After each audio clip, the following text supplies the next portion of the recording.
Hello, everyone. My name is John Robeson, and today I'm going to be talking to you a little bit about Head Start from its inception in 1964 until today. So I want to talk a little bit about how we got there, how we got to, why we needed Head Start, kind of what was going on. So in 1960, the poverty level was almost 23%, and that's significant. The Deep South definitely had higher poverty rates.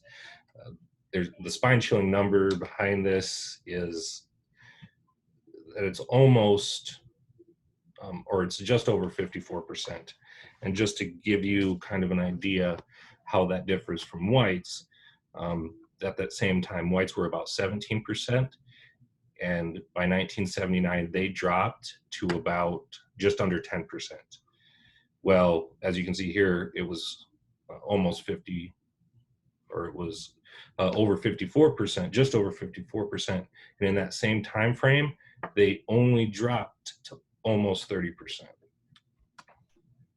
I believe it's largely due to the enormous inequalities between social classes and also due to segregation.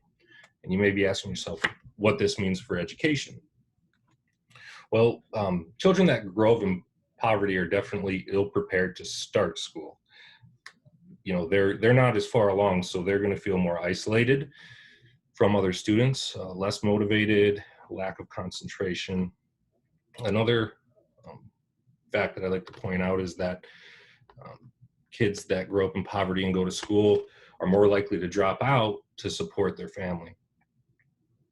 And just something I read up on here, that teens dropout rates are just over 5% more than teens that attended Head Start. And young adults without a diploma, they'll probably continue this cycle. Around 30% of adults with no diploma live in poverty.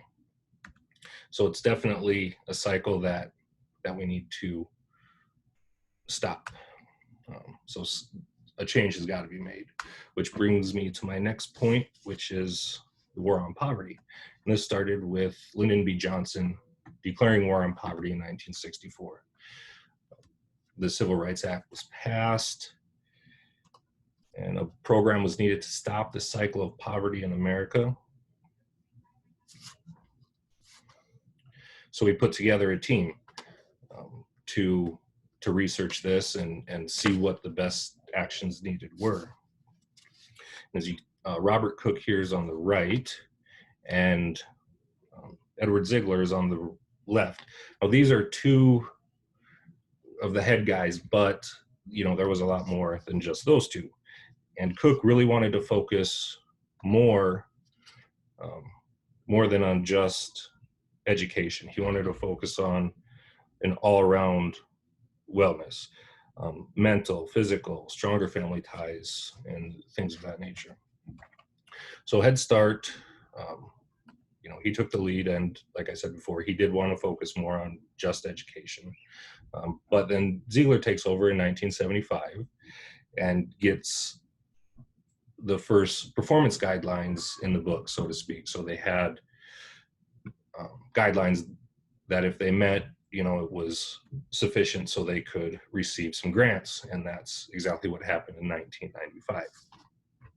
Some of the things that Head Start accomplished was the poverty level was way down by 1980 to nearly 10%. Children that attend Head Start, they were less prone to live in poverty. Just to give you an idea here, the chance an adult was going to be poor was about 10% less if they attended Head Start. And the participants were way more likely to graduate with a degree, nearly 20% actually.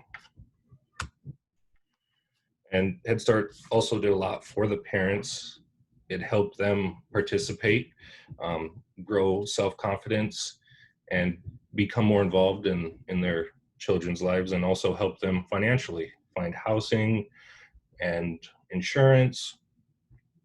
And by 1970, they started the Parent Committee, and this committee required that the parents actually participate in all the day-to-day operations at Head Start. So it was primarily volunteers.